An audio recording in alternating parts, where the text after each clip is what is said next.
most merciful. Dear student, friend, follower. Now, as you know that this is pandemic situations and people are dying. People are dying on daily basis. Some of my students and followers, they requested me I should record this poem, and it is my personal interest to record this poem. In today's poem, I will relate this poem, Shakespeare poem, with Holy Quran as well. It looks as though he has taken this theme from Holy Quran. अल्लाह ताला कुरान पाक में फरमाते हैं, और जिसको, क्या तुमने नहीं देखा कि जिसको हम लंबी उम्र देते हैं उसे फिर वीकनेस की हालत की तरफ लुटा देते हैं। शेक्सपियर ने अपनी इस पोइम के अंदर, उसकी एक कॉमेडी है एज यू लाइक इट, उसमें एक करैक्टर है, जैक नामी करैक्टर है, जो ह्यूमन बीइंग की जो 7 स्टेजेस हैं वो बताता है। शेक्सपियर ने अपनी इस पोएम के अंदर ह्यूमन लाइफ को 7 स्टेजेस में बांट दिया है।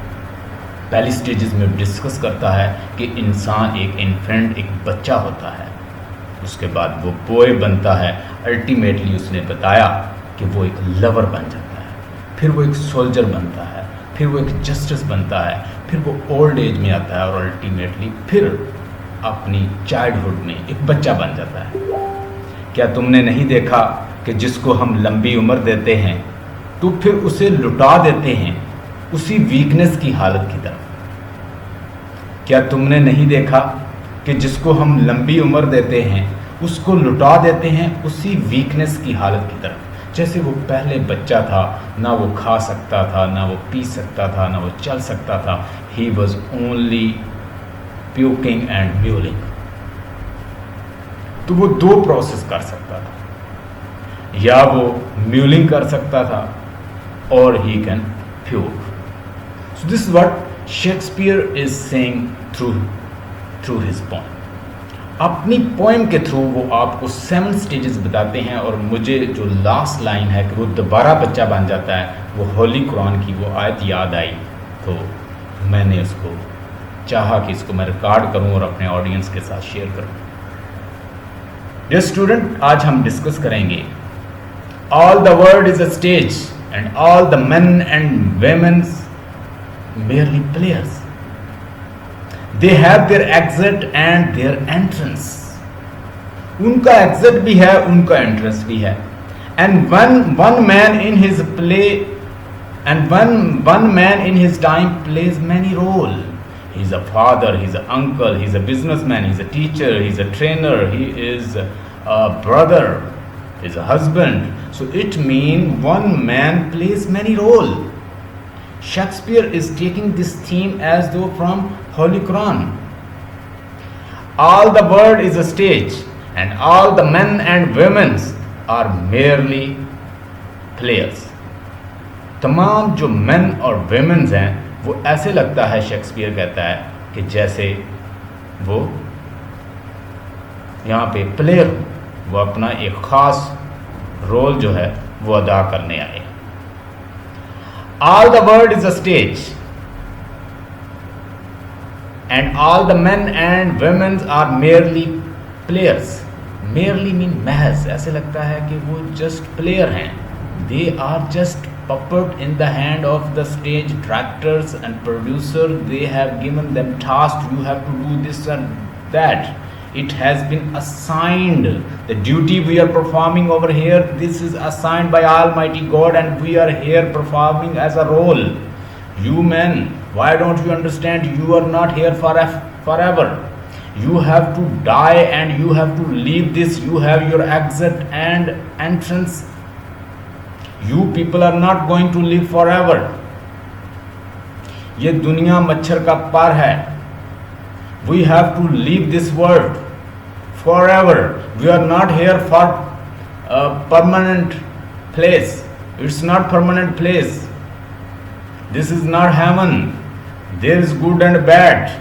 There is evil and good. And life is a blend of this and we have to deal with it. All the world is a stage and all the men and women mere its player. they have their exit and entrance, and one man in his time plays many part.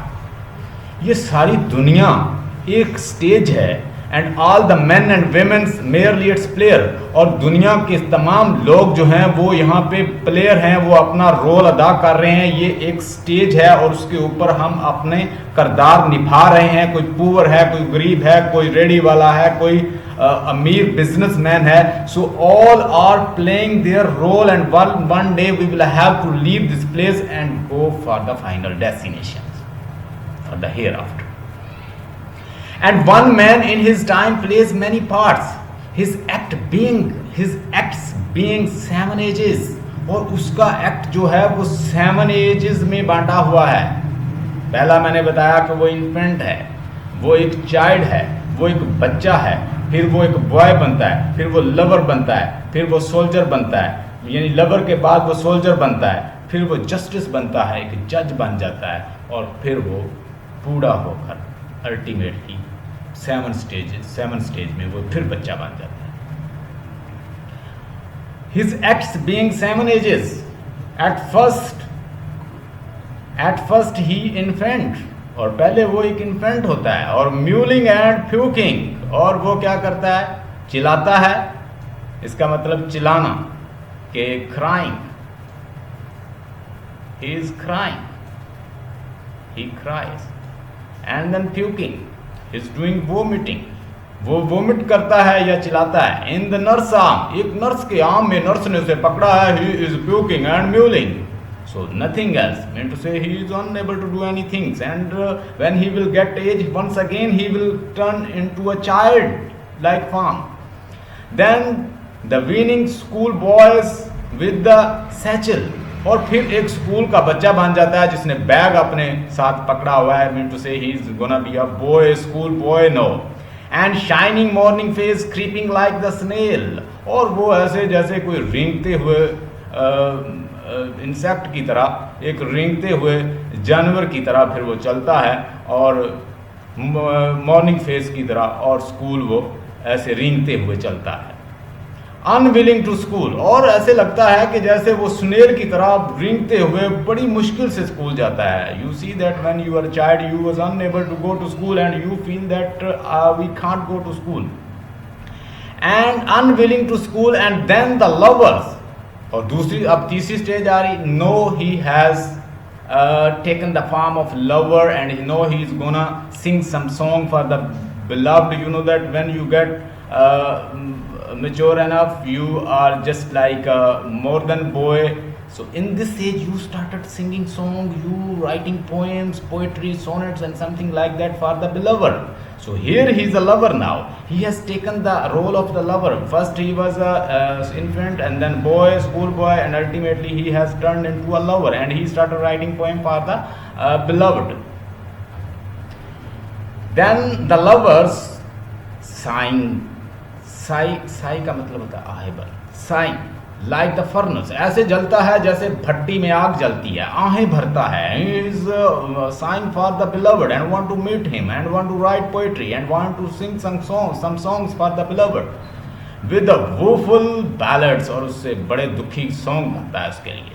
Made to his mistress eyebrow, उसकी eyebrow के लिए बड़े खूबसूरत और woeful और बड़े उदास song गाता है. Then a soldiers, और उसके बाद चौथी स्टेज जो है वो सोल्जर बन जाता है. Full of strange oaths and beard like the part, और फिर वो क्या करता है, beard और oath लेता है स्ट्रेंज किस्म की, और अपने कंट्री के लिए oath लेता है. He is a soldier and he want to sacrifice his life. Jealous in honors, और अपनी ऑनर के लिए वो इतना जेलस है. He can do everything. He is nationalistic and he want to fight with other, and he even go to the cannon mouth. वो आगे कहता है sudden and quick in quarrel, और बड़ी जल्दी से गुस्सा करता है और लड़ने लगता है, इमोशनल हो जाता है जब वो सोल्जर स्टेज में होता है. सीकिंग द बबल्स रेपुटेशन, और इस रेपुटेशन के लिए जिसको हाथ लगाएं तो बबल की तरह खत्म हो जाए. कहता है उस बबल जैसी रेपुटेशन के लिए, ऐसी रेपुटेशन कि जिसकी कोई वैल्यू ही नहीं है, आप उसको जस्ट हाथ लगाएं तो वो एक बबल की तरह कहता है कि अपनी प्लेस खो दे. and this man soldier, he is fighting and people are making him to fight for the country. He has developed nationalistic feeling and he want to kill. Even he goes to the cannon mouth, and what does he go and he goes further, and Shakespeare goes further and say that this honor, this is like a bubble, it does not have any permanence value, and for this bubble like honor he wants to do anything. और इस bubble जैसी कहता है, इस bubble जैसी place के लिए, इस बबल जैसी ऑनर के लिए क्या करता है, even in the cannon mouth, वो कैनन की मौत के मुंह में चला जाता है। एंड देन द जस्टिस, और फिर वो एक जस्टिस बन जाता है। 5th स्टेज आ गई, इसमें अब जस्टिस बन गया, पेट निकल आया, like the you could say हैन, एक मुर्गे की तरह पेट, जैसे उसको खा के आगे वो पेट बाहर निकला होता है, कहता है इस तरह पेट निकल आता है उसका। एंड देन जस्टिस, अब वो जस्टिस बन चुका है in a fair round belly with a good capons line, और बिल्कुल ऐसे ही बैली उसने निकाल ली है कि जैसे एक मुर्गे की होती है, with eyes severe and beard of the formal cut, और फिर वो एक फॉर्मल, एक खास किस्म का कट बनाता है, अपनी दाढ़ी का एक स्टाइल बनाता है, full of wise saws and the modern instances, और बड़ी modern instances और reference देता है, quote बोलता है, जैसे बेकन ने कहा था, uneasy lies on the head of those who wear its crown, it's a strange desire to seek power and lose liberty, study serves delight, ornament and ability। so इस तरह की बातें कहता है, frailty thy name is women, इस तरह की बातें कहता है। Speak less than thou knowest, go more than thou goest, lo, leave thy drink and thy wars। It's a strange desire to seek power on other and lose power on himself। तो इस तरह की बड़े बड़े quotes बोलता है, जैसे Shakespeare ने बोले, जैसे लाओसू ने बोले, जैसे कन्फ्यूशियस ने बोले, जैसे एपिक्टेटस ने बोले, जैसे सोक्रेटिस ने बोले, doubt is origin of knowledge, जैसे एरिस्टोटल ने बोले, जैसे प्लेटो ने बोले, जैसे दीगर फिलासफर ने बड़ी बड़ी बातें की, तो वो बड़े इंस्टेंसेस देता है, कोट बोलता है। And he place in his part, वो अपना किरदार अदा करता है। And the 6th as shifts, और फिर उसके बाद 6th एज में शिफ्ट हो जाता है। अब इस एज में क्या आएगा, इस एज में बहुत सारे मसले मसाइल आएंगे, उसके साथ क्या बन जाएगा कि नाउ ही हैज, अब इस स्टेज में देखिएगा, into the lean and slippered pantaloons, the 6th stage shifts, और 6th स्टेज आती है इनटू द लीन्स, एंड वो झुक जाता है, स्लिपर्ड पैंटलोन्स, वो पतलून पहनता है, स्लीपर पहनता है, with the spectacles on the nose and पोच ऑन द साइड, और वो जैसे बूढ़े लोगों ने ऐनक लगाई होती है, स्पेक्टिकल लगाई होती है, वो साथ में उनके पाउच भी जो है वो लटक रहे होते हैं। And he is wearing like the spectacles and the pouch are with it and looking strange, looking crazy and strange, with the spectacles on the nose, and उसके आंखों पे ऐसे, उसे नाक पे जैसे लगाई होती ना, ऐनक लगाई होती है, स्पेक्टिकल लगाया तो वो ऐसे आंखों से देखता है। so it is, he says, got old now, with the spectacle on nose and the pouch on side, his youthful horse will save a world too wide। और फिर वो क्या करता है, यूथफुल हॉर्स, अपनी यूथफुल हॉर्स के साथ, will save the world too wide, वो इस दुनिया को बचा सकता है, इस वसी दुनिया को अपनी वो ब्रेवरी के साथ बचा सकता है, अपने फैसलों के साथ। for his shrunk shanks and his big manly voice, अब उसकी जो एक मर्दाना वॉइस है वो एक बच्चे की तरह बन गई है, श्रिंक हो गई है, सुकड़ गई है। his useful horse and for his shrunk shanks and his big manly voice, और उसकी जो मर्दाना वॉइस है अब वो क्या हो गई है, बिल्कुल अब वो खुद जो है वो सुकड़ चुका है, उसकी जो तबीयत है, उसकी फिजिक जो है सुकड़ चुकी है, और उसकी वॉइस जो है वो भी अब मैनली वॉइस, मर्दाना वॉइस जो है, turning again towards the child trebles, और एक चाइल्ड की एक जैसे विसल होती है वैसी बन गई है। Pipe and whistles in his sounds, और उसकी जो साउंड है आप एक बच्चे की विसल से ज़्यादा अहमियत नहीं रखती। कभी वो मर्दाना वॉइस बोलता था तो लोग उसे सुनते थे। No he has turned in such a position that whenever he speak is no more than child whistle. It mean that he has turned into the childhood. अब वो एक चाइल्डहुड की तरफ दोबारा चला गया है। जैसे कि होली कुरान में लिखा है, क्या तुमने नहीं देखा जिसको हम लंबी उम्र देते हैं उसको लुटा देते हैं उसी वीकनेस की तरफ।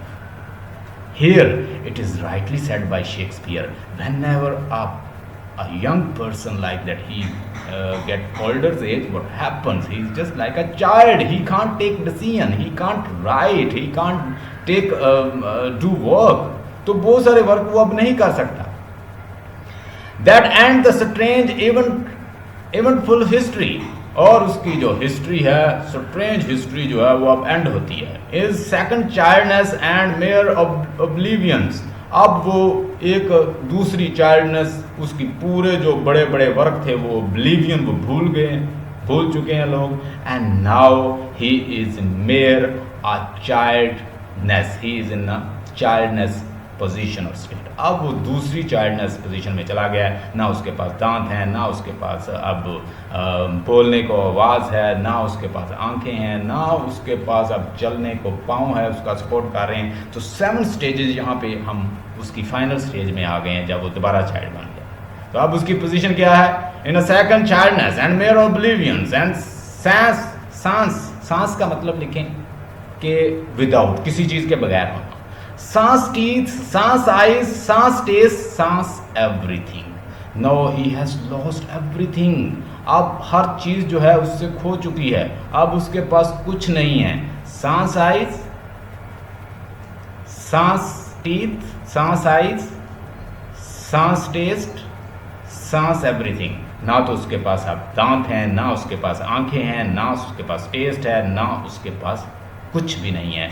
He has nothing, he has lost everything.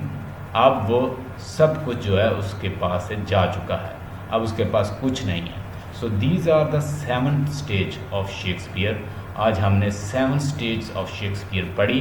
Shakespeare ने ह्यूमन लाइफ को 7 स्टेज में बांटा है कि this life consist of 7 stage. कि कभी वो एक इन्फेंट होता है, फिर वो बॉय बनता है, फिर वो लवर बनता है, फिर वो सोल्जर बनता है, फिर वो जज बन जाता है, फिर वो बूढ़ा हो जाता है और अल्टीमेटली फिर बच्चा बन जाता है।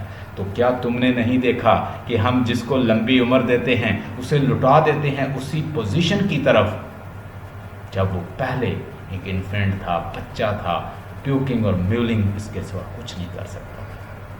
Hope you like our today's lecture.